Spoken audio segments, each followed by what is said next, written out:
right, guys, go ahead. Coach Barnes said, I think it was on Monday, y'all went back and watched film of the whole season. Just kind of what were some of the takeaways that y'all told the team from that? I think it's taking a look at the things that made us successful. We talked a lot about it, looked at film. What are the things, what do we know our identity is? What is our formula for success? And we got to play to that. What do you see that formula to success being? Well, we hang our hat on defense. We hang our hat on rebounding. We know that if we do those two things, that generally what follows is good offense. You know, you're going to make every shot. The answer, of course, is no. But when we are doing those things, we're playing with an edge. We're much more electric as a team. That is what we got to do and do well. And we need, like, the big fella to help us out, you know? So, yeah, that's what I'd say in regard to that. Just how frustrating was it that you do hang your hat on the defensive end and they kind of let you all down there in the second half at Auburn? Yeah, I think our guys realize it. I mean, we have a mature group. We have older guys. We know it wasn't our finest hour. I mean, we're very honest, and, you know, Coach Barnes is a truth teller. We have guys on our team that are truth tellers. So I think that what the reason being was that we could come up with a lot of things. Was it really the initial, and I think a little bit of that, of not having Zakai. Like, okay, we're actually out here without him. Arkansas, it happened. The guys responded great. We were at home, TBA, fans were awesome. Now the reality sets in. What are we going to go from here?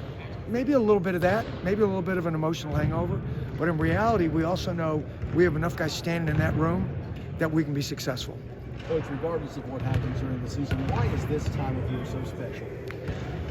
I just think it's the culmination. It's everything you put in. You go back to the summer and summers. You go back to all the hard work. You go back to all the team bonding and the times when you had to come together as a group. And now you got an opportunity to really do something special down the stretch. How have you seen Zakai kind of handle things with his injury, emotionally, mentally? You know, to this point, he's been awesome. He's been great. Having him around, I think, is really a positive for our group. You know, he just has a infectious, as you guys know, not only his play on the court, but his personality.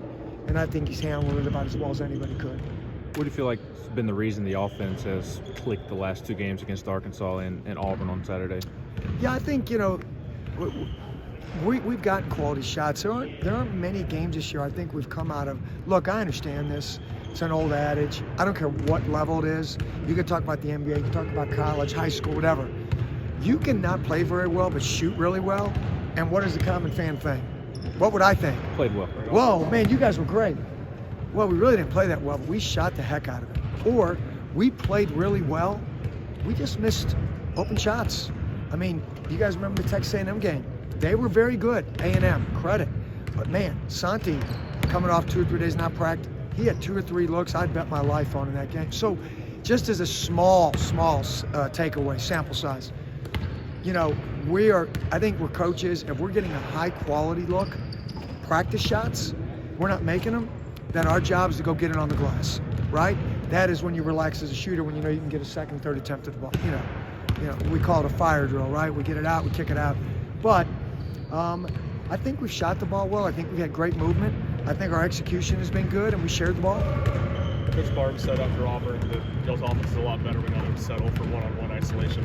What do you guys need to do to avoid doing that late in games when typically you see those type of possessions? Awareness, address it.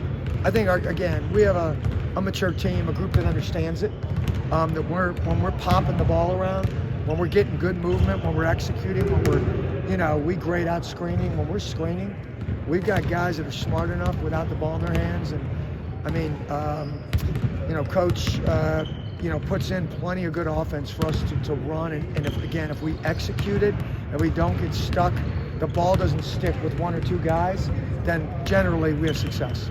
Is it difficult to prepare for two teams? You played South Carolina twice, and you played Ole Miss, but Ole Miss was the first game of SEC play. South Carolina was more recent. Is it difficult preparing for two teams when you don't know who you're going to play?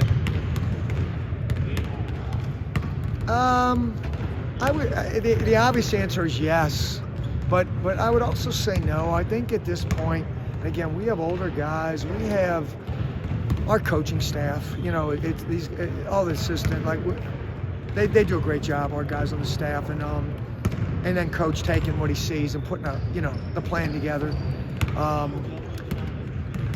If everybody could see what's back here, that's what really makes it difficult, you know, him. But no, I don't think so. I think we're at a point where we understand that, like, hey, we don't know who we're going to play. We have to be mentally prepared to do it.